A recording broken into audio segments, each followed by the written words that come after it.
We open on kind of a murky lake. There are 7 to 12 little child water striders, like flowing around super fast in different directions, bumping into each other, just all like playing within this. And outside of the ring of leaves are the older water strider parents looking at their children play. So calm today. Yes, they are not that sugared up. Mm. Maybe something sweet is coming our way. The surface ripples ever so slightly. Something sweet would be so nice in light of the recent losses we've had in the community. A real tragedy was this morning. You know, I heard that they're going to dedicate a lily pad to him. The water ripples again. Boom. Now I have decided recently it's not something I would typically do, but I'm going to start eating flies. They're so loud catching flies. I know. I usually wait and just scoop dead bugs off the surface. Well, that's why you look the way you do. Oh my God. What are you trying to say about my appearance? Boom. Oh, I'm just saying, it's not surprising. It's just dead bugs that you've been eating lately. I find that to be so offensive. I'm just saying that we have lost the ways of eating flies. Everybody is afraid to catch bug. It wouldn't hurt you. A giant rhino foot stamps down the surface of the water, killing all of the water striders in the area. The rhino is running and wearing like a Letterman jacket and carrying a bag of fruit. He looks one way, he looks the other way. Across on the other side of the lake is a group of 6 or 7 rhino-sized animals, and you can see like balls kind of flying up into the air. Oh no, I'm on the wrong side. They look over and see this rhino. Hey, Rodney, is that Rodney? Rodney over there. Sorry, guys. I thought you said that we were meeting by the lake, but I didn't think about the size of the lake. Yeah, we're on this side. How am I gonna play fruit whack-a-mole with you? I guess you're gonna have to sit this one out, man. No. All of I can swim. The animals on the other side turn away from Rodney as he cries out that he can swim. As he's swimming, he's like, wait, guys, if I miss the kickoff, I won't get as many gummies this season. They're having so much fun with their pre-game ritual over there that they don't see as Rodney's head starts to go a little bit closer to the lake line. He's not really that great of a swimmer. The fruit whack-em game is kicking off. Roderick and Roger are queued up, horns at the ready, and Ralph tosses the ball high into the air. The two charge at each other and crash, locking horns, pushing their heads forward, and as the ball starts to fall. Rodney catches this out of the corner of his eye as he sort of descends down, and you can mostly just see his horns above land. He starts to sink down into the lake, but he turns his head one time, and he sees like a strange glowing light and starts paddling towards it.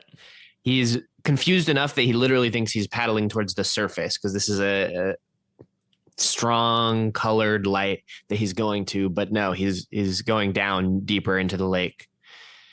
As he gets closer to it, you can see that this light is a lot of some sort of substance flowing out of a hole at the bottom of the lake, and he swims closer and closer to it. Just as he sort of eyes roll up into his head and it passes out, you see a bit of the substance fly up his nose, and suddenly he disappears.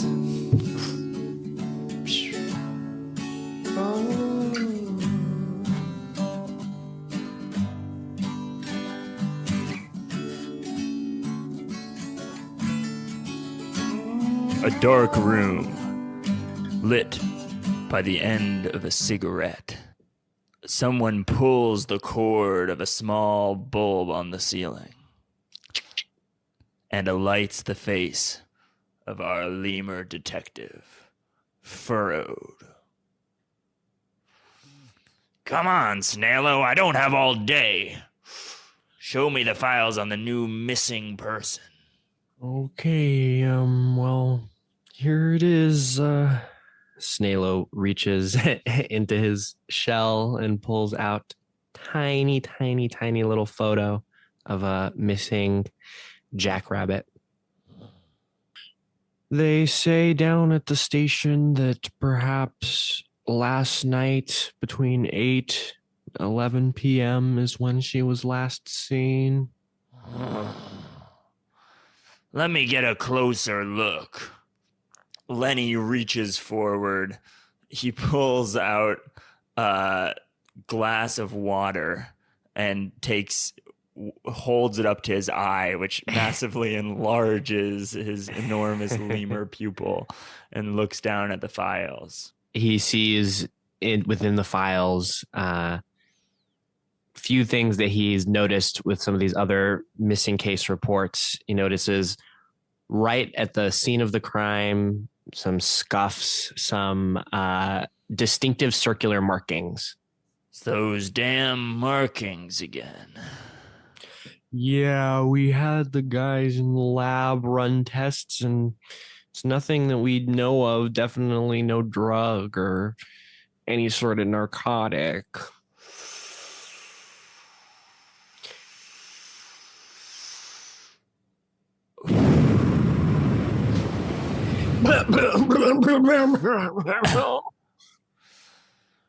Well, guess I might have to go into the field myself. Oh, for real? I mean, it's getting serious, isn't it? Yeah, quite serious. This is where the fun begins.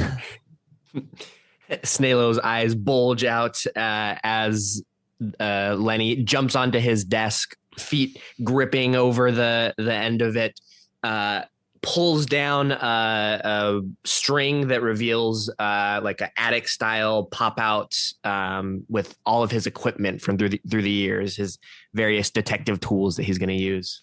Among them is a thing that straps onto his tail that shoots out laser beams, 2 special gloves that can mirror the fingerprints of other animals, and a bottle opener that can also open cans.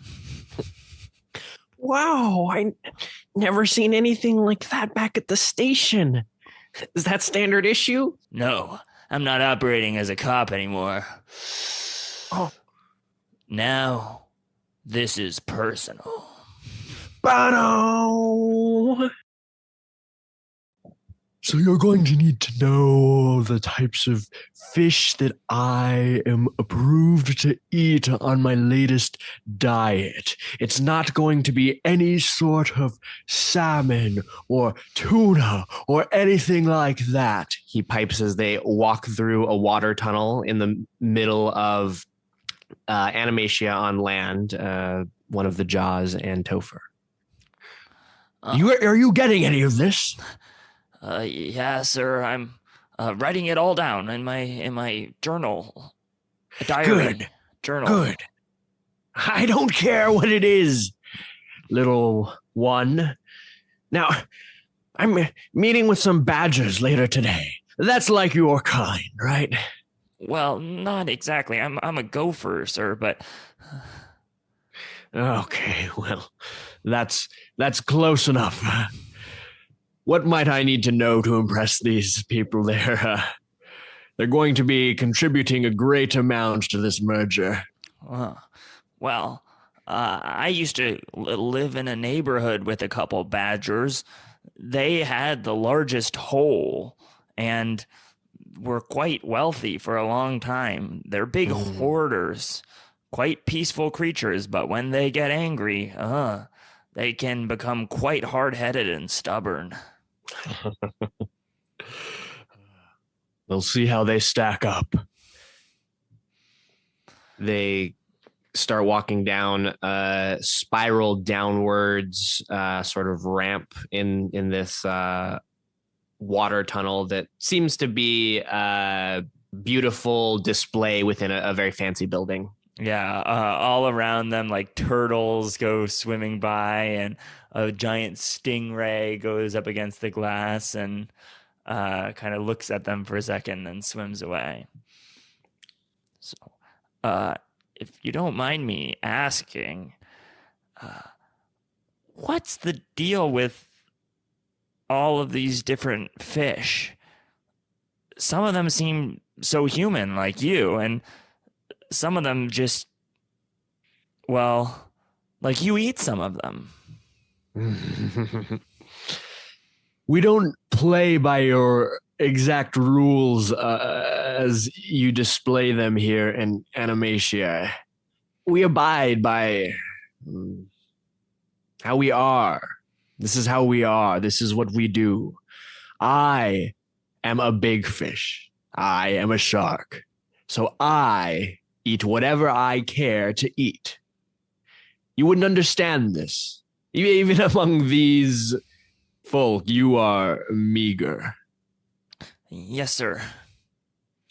What I'm trying to say is just because we are both underwater, me and that foolish-looking turtle paddling through, does not mean we are the same thing. Yeah, I used to know a tortoise growing up. He sold cigarettes on the corner by the street where I live. But I guess that's a different thing than a turtle, right? Yes, it's a different thing than a turtle. It's funny. I always used to get those two things confused in my head. Oh, I should stop talking.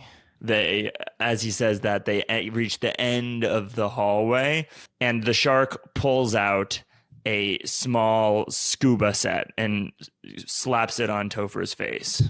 Oh, I'm not sure that I should be swimming. Relax. If you're working for me, you're gonna get wet.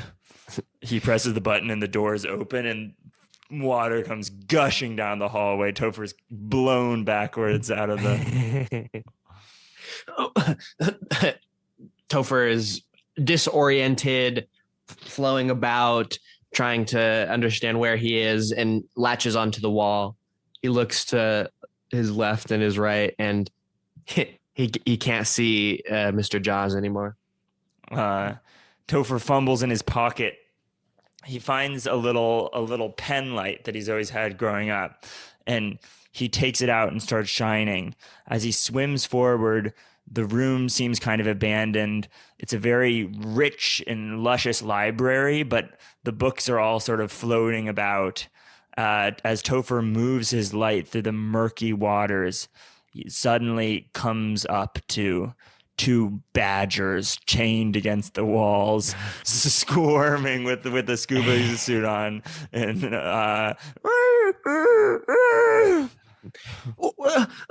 Topher, very concerned, swims over to these badgers and starts fiddling with the binding. I see you found my little badger friend. Hey, do you have like a plier or something to help get them out?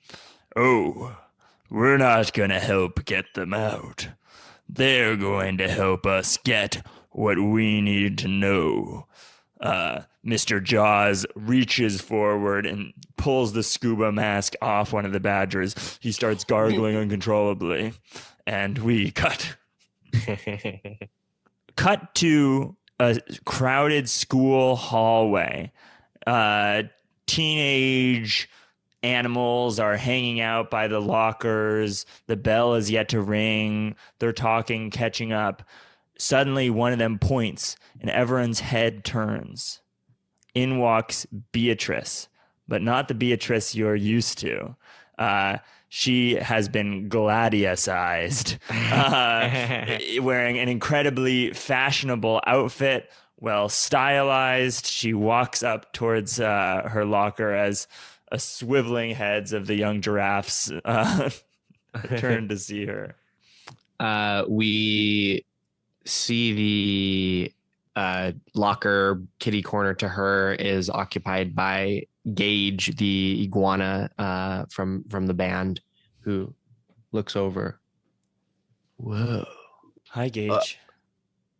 Hey, Beatrice, we wanted to say to you after... No, it's all right. Forget about it. It was stupid.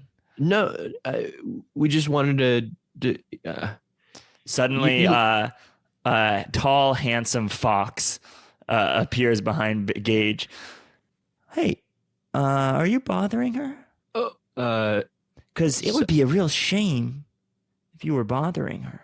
No, I'm was just talking about like some music. I don't know if you know. Maybe that music is your cue to exit. If you know what's good for you. The fox licks his lips a little. The fox like just kind of pushes Gage out of the way, sliding on his little lizard feet. Pleasure to meet you. My name's Felix. Hey, Felix. I've never seen you even come to this side of the school before. Yeah, well, word spreads pretty quickly. About what exactly?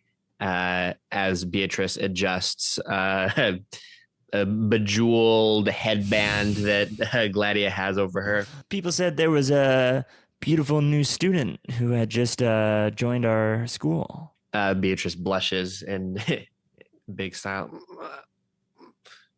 What kind of bird are you? Oh, Beatrice looks down, looks up. A swan. Wow, I thought all the swans would have flown south already for the winter, but I guess you're a different kind of bird. Oh, you don't know anything about me. Well, I'd love to get to know you a little better if you're doing anything this evening. Inside, everything is like jumping around, like trying to keep this together to just nail the landing. Yeah, that would be... that would be... Felix turns around. Do you hear something? What was that? Nothing. That would be great. Let's meet after school. Transitions into a puff of flour, salt, sugar that's getting tossed around this kitchen. We find ourselves in Beatrice's family house. The kids are going crazy, and seated at the center of the dining table for a lunch is Gladia. It's a family recipe. You're going to love it. We promise. I knew that when I was younger. You're still pretty young. When I was... Hey, I don't like that. Get off of me. Oh, it looks delicious. I should... Well, you should try it. Try it. Gladia looks down at... it is one of these kind of just flavor overdrives. They have like a strawberry with salt on it, with chili on it, with mustard on it. You know, just crazy thing that you would never want to eat. Well, all right. She reaches one wing forward, takes it into her mouth, says, "But everyone needs to be quiet for a moment."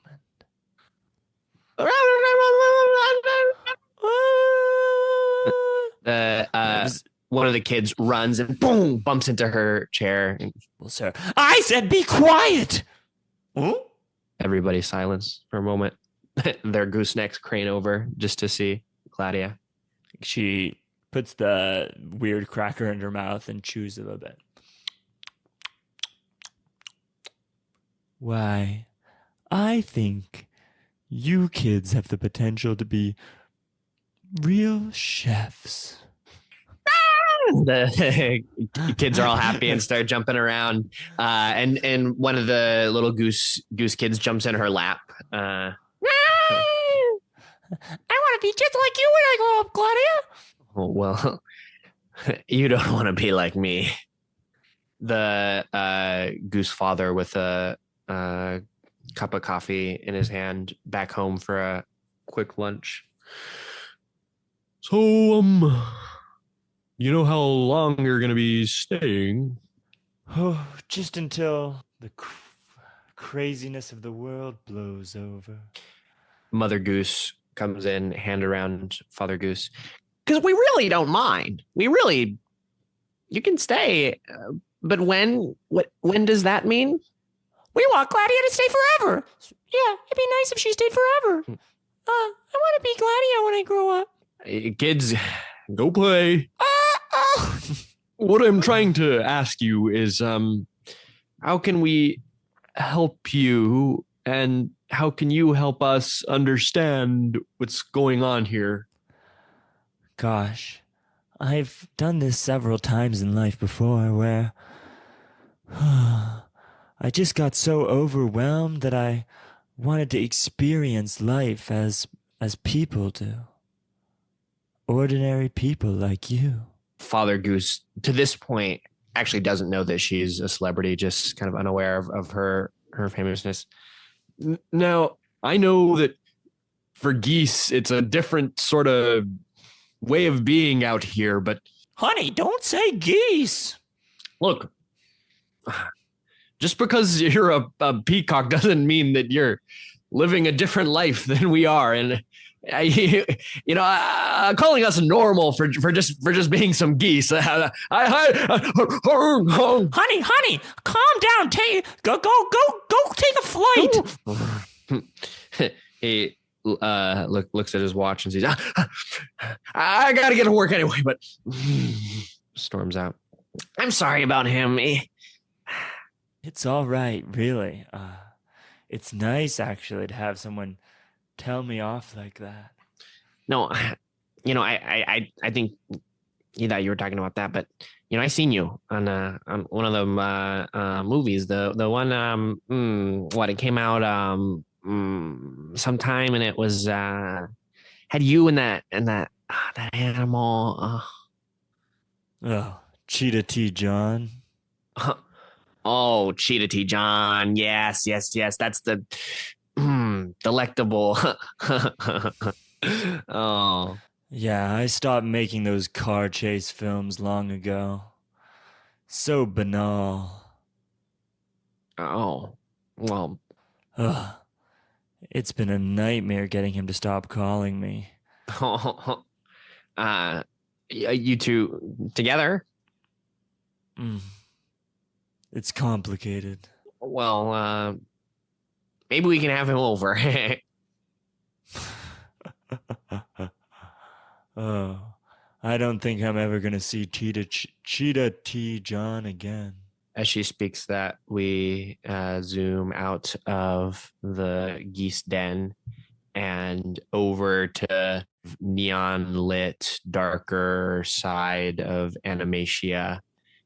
We see there's a bar that looks pretty rough. Some armadillos are walking out. See a polar bear bartender, and seated at a table is Cheetah T. John, stamping his foot, looking at his watch. Hey, bartender, can I get a glass of whatever your strongest whiskey is? I was supposed to have a meeting here, but some people don't have a sense of time.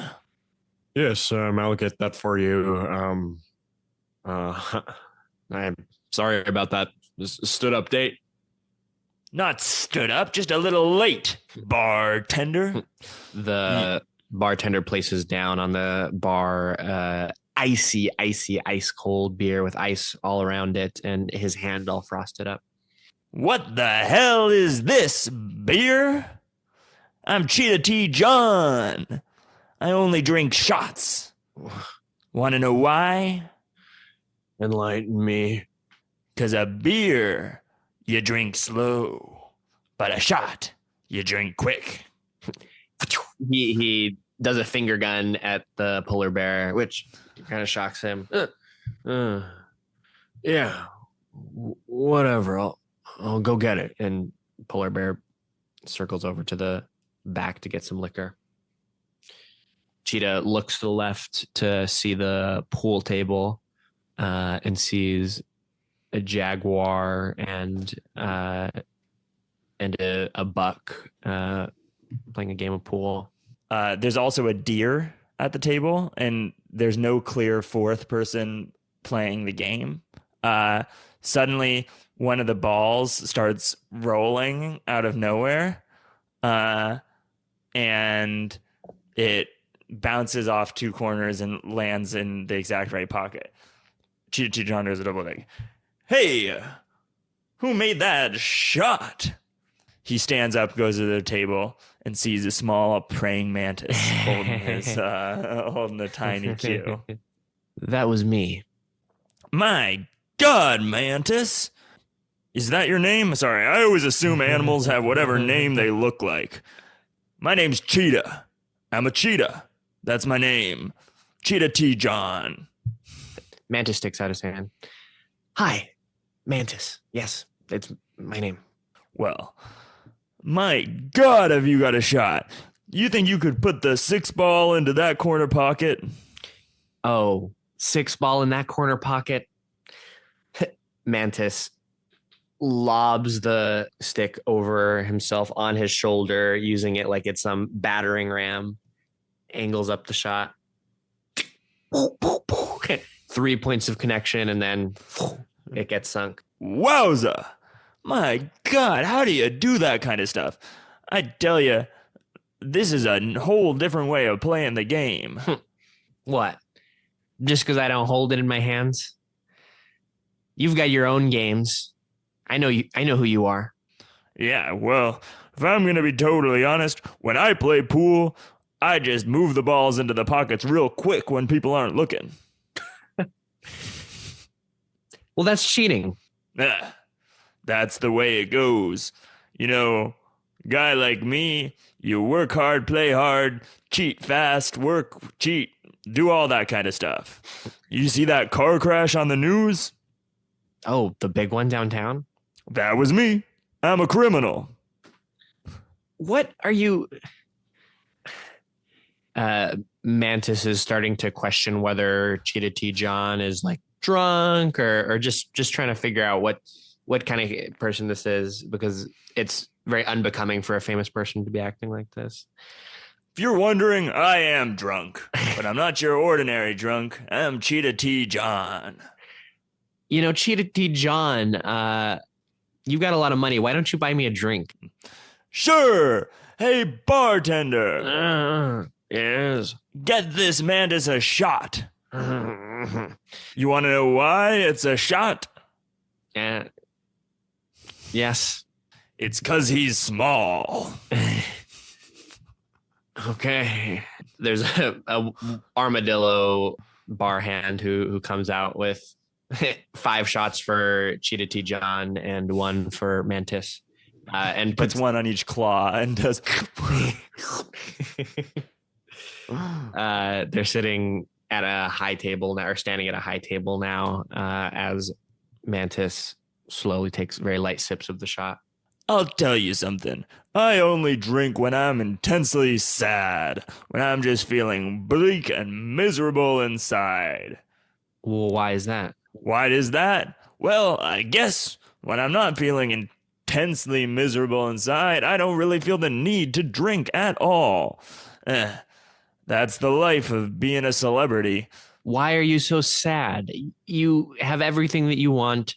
I've seen your cars, your collection, and you've had your way in the press. Everybody loves you.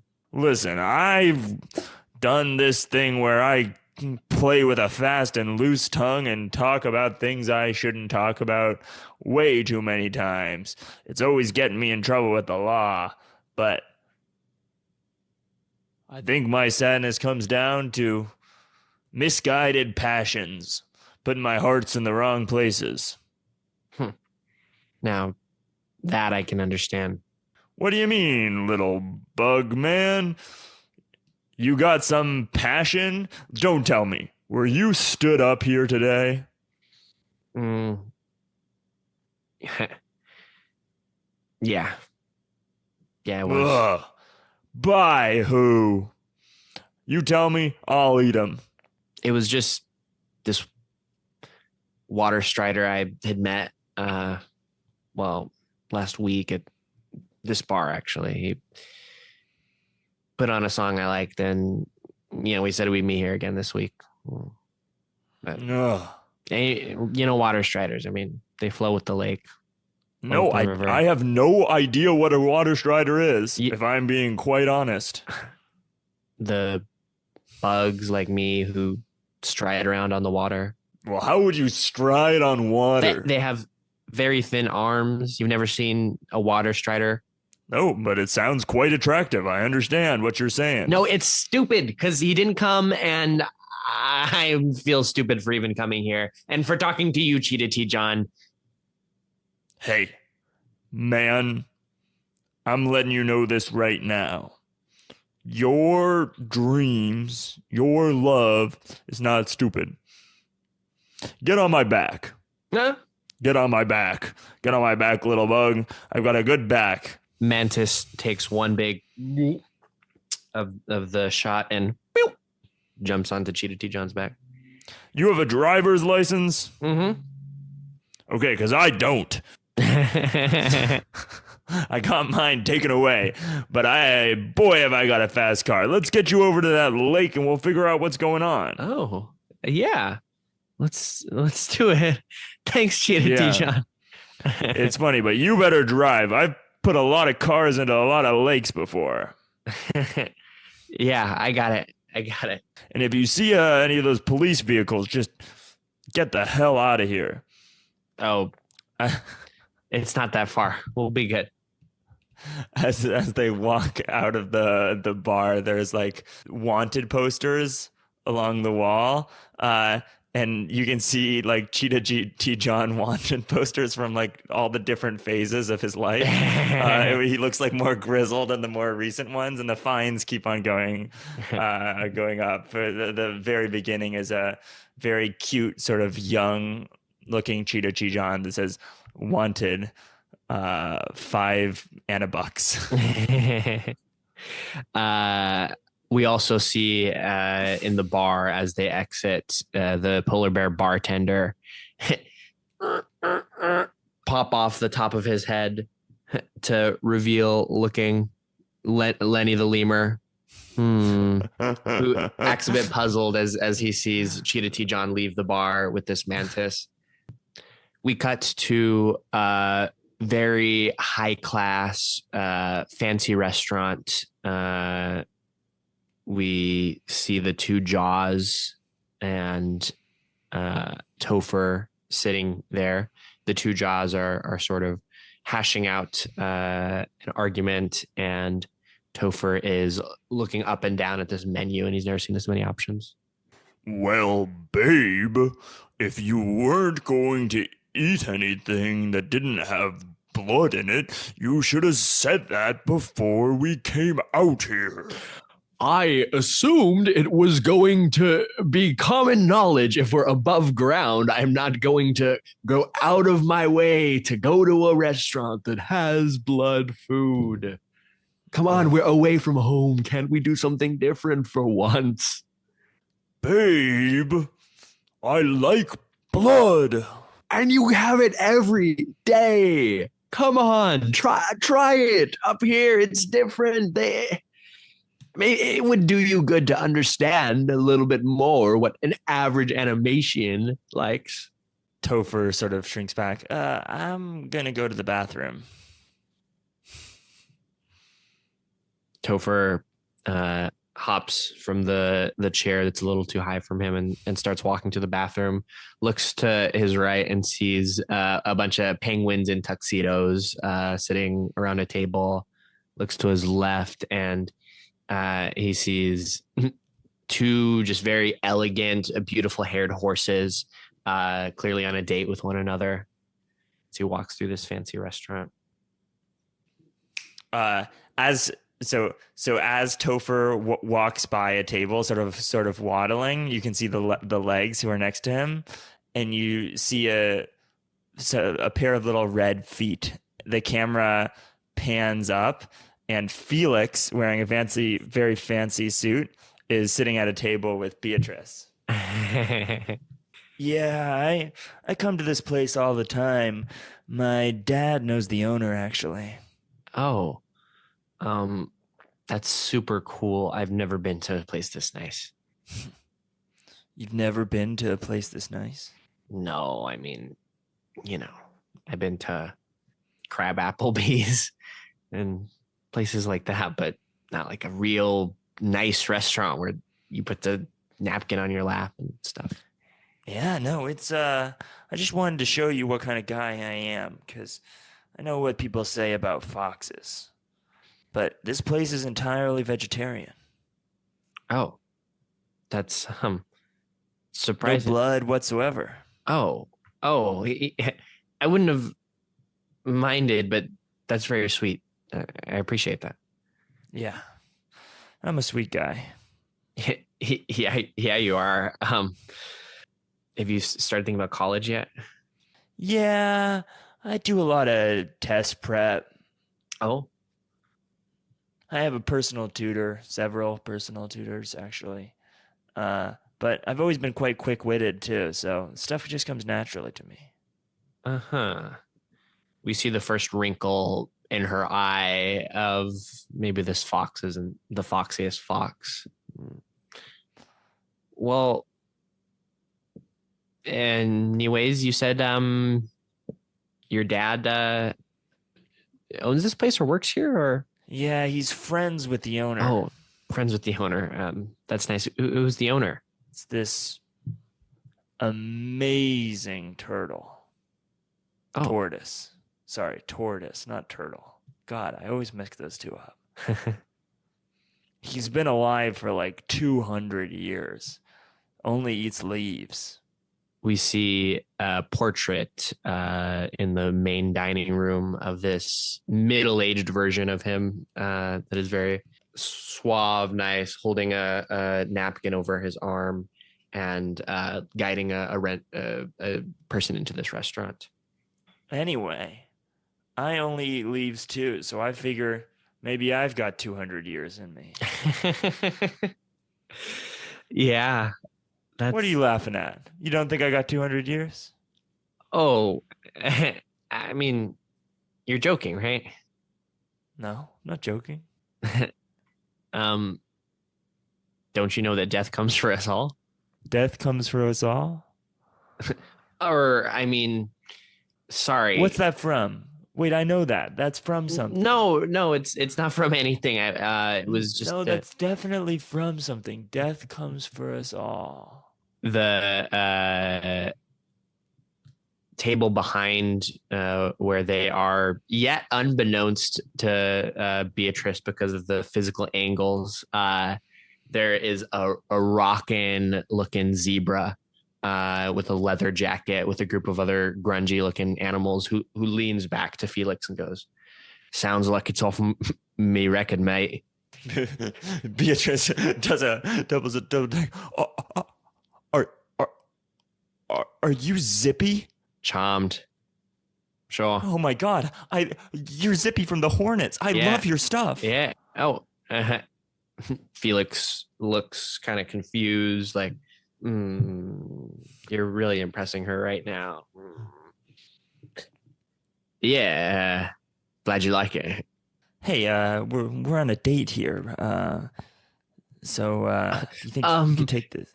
Can I ask just one question that I have about the album and why you did it in this order? Because it makes no sense to me that Midnight should be the first song, right? But then I thought about it, and it's like the days go on again and again, and it's kind of like Midnight is the start in the end, or yeah, you go. See, He beckons over to his lads. See, they get it. They're not stupid. Hey, why don't you guys join us? Proper idea. Yeah. The grungy folks are like, yes. Sorry, we're doing something here. Beatrice, we can find another table a little further away from this if this is distracting for you. No, it's not distracting at all. I'm a huge fan. I mean, I've been listening to the Hornets since I was like 13 years old. Yeah, but you know, my dad only lets me take people to this place once every 2 weeks, and this is really nice. We should have our time here. What's you on about, mate? Darling, what are you trying to do here? Beatrice looks guiltily. I can't. You're right. We're on a date. All right. Sorry for bothering you. Zippy rolls back. They sit in just dead silence, sort of looking at each other.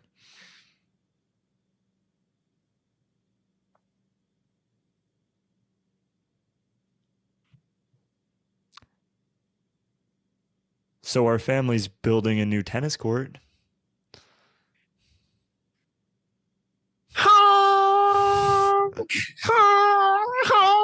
She starts flapping her wings up and down in this restaurant as flagrantly and aggressively as her little brothers in the kitchen.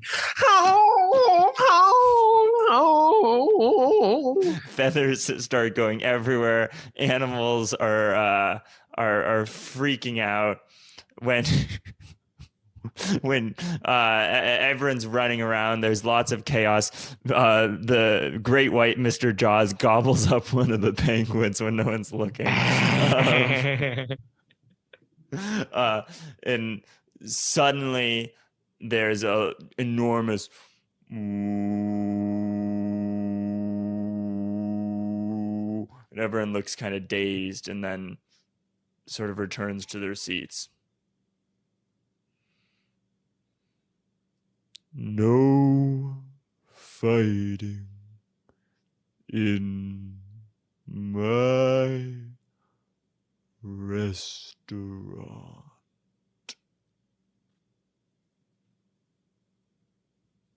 Everybody is tactfully obedient and seems to behave this order. And as everybody sits back at their seats and starts falling back into a normal dinner, we see coming out of the bathroom is Topher, who is sort of zipping up his zipper and kind of fumbling through and bumps into this big tortoise. Who dares bump into me? I'm sorry, sir. I just came from the bathroom. I'll be right back. You better do something to show that you're sorry. Oh,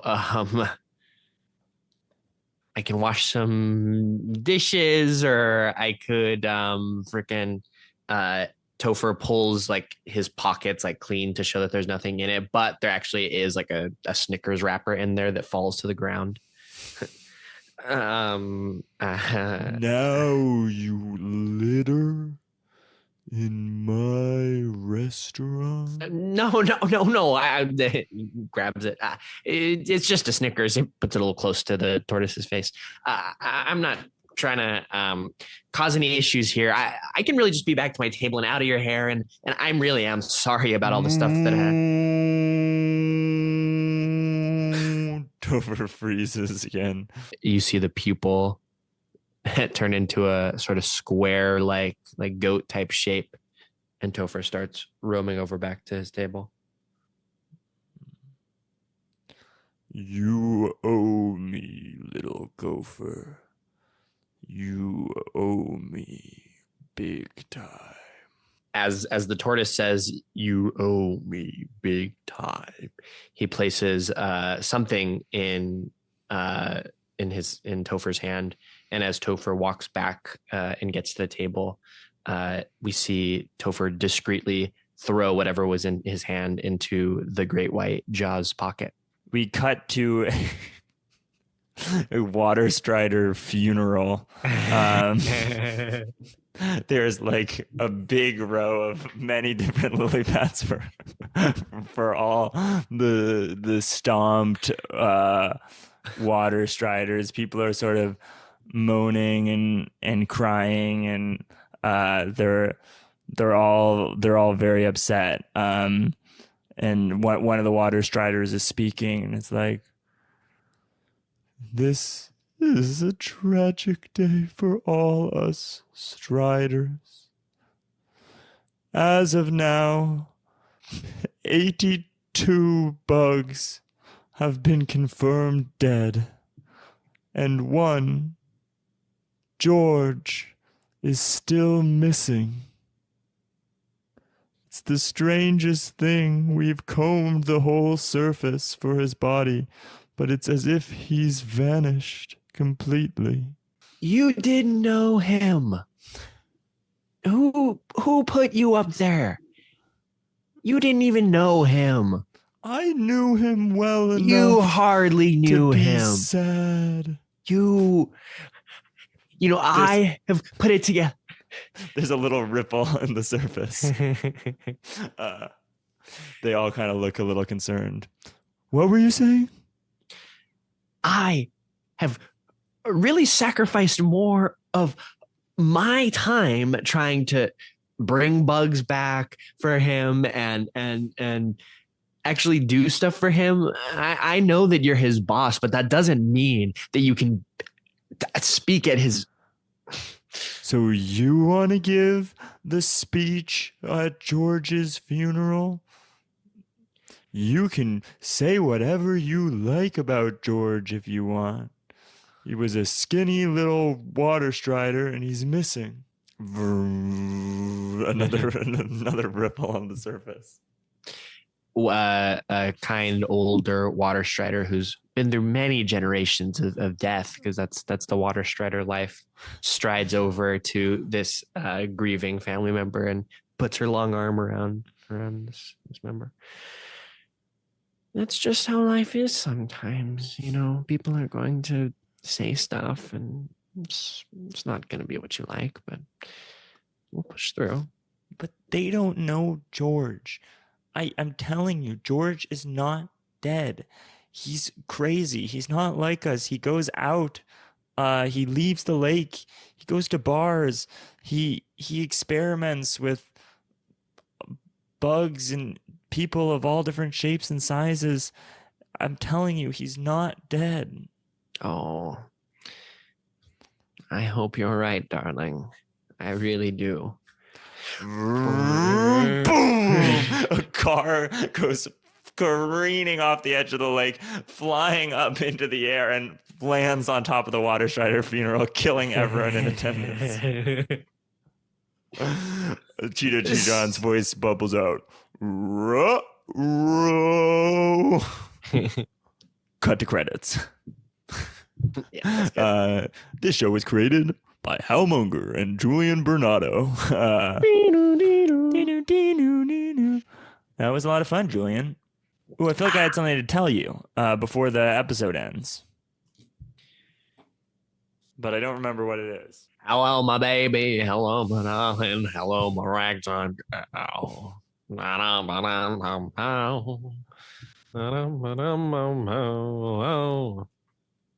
Or no, is that not what it was? Maybe that's what it was. All right. Well, if I can't remember it, it's been a joy and a pleasure, and it's also been another episode of Muprov Musings.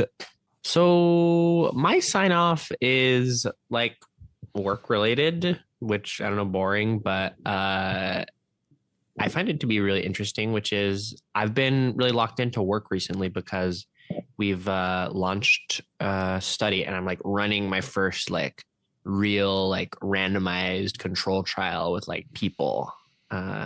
What do you randomize controlling them for?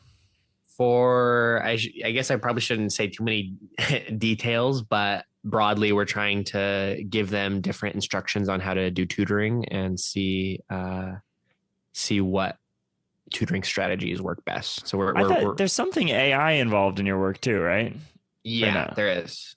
We're using LLMs to help like read through the transcripts and pull out, for example, what are the moments where this tutor, well, again, I shouldn't say too specifically, but pulling out specific behaviors that the tutors are doing. I see. You're trying to figure out which tutors statistically toot the best. Well, since it's a randomized control trial, we have like a control and like a treatment. And so we are telling different tutors to do different strategies entirely randomly. And then when we look at the end, to see who toots the best, it'll be a way of seeing, was this strategy more effective because we randomly gave this person this strategy and this person. You're trying to get them to do a specific thing that the LLM can detect whether or not they do.